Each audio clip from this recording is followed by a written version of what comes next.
EcoBoost engine 448AA has come home. After 165,000 miles of severe abuse, engineers at Ford will examine this engine part by part to see just how well it held up.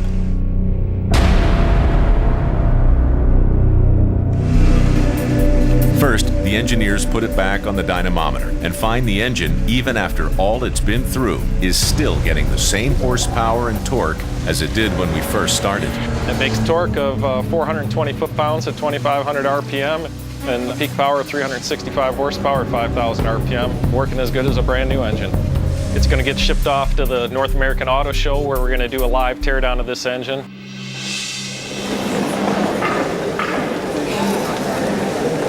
Good morning, everybody. What we're going to do today is a first for us at an auto show. We're going to tear this engine down real time and live in front of you all. 24 hours of NASCAR was stressing all the base engine parts. The turbochargers were spinning up and down. One of the reasons we know this thing is still functioning well, and I know there are a lot of questions about whether these turbos would really live, is, like we said before, we brought this back in the dynamometer lab, and we're able to generate the same foot-pounds and horsepower, which, if this thing wasn't working right, wouldn't have happened. Hauling the logs was really about the low-speed torque, really stress the bottom end of the engine, the crankshaft, the bearings, and the pistons. So crank end play then is just a measure of sort of the actual thrust between the engine and the transmission. So there's a couple of thrust bearings that hold the crank in place. What they're going to measure here is how much wear we have on those thrust bearings. 0.12. It's still within our new build specification. Another good indication that this engine has a lot of life left in it.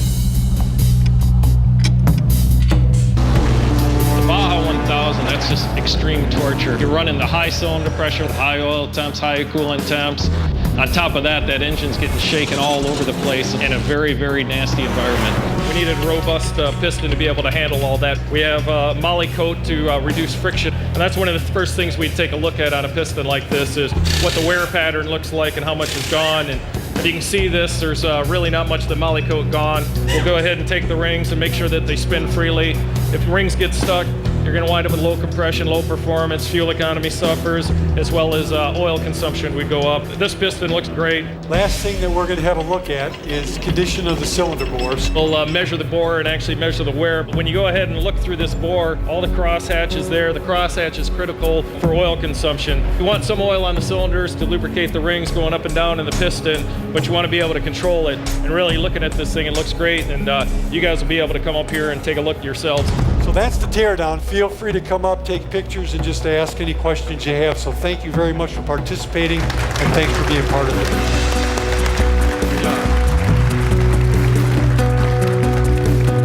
150,000 miles on the dyno, 4 additional torture episodes. The engine is still in its new build specifications, so we could easily get another 150,000 miles out of it. It took Ford engineers less than 35 minutes to tear down EcoBoost engine 448AA, something 165,000 miles of torture couldn't do.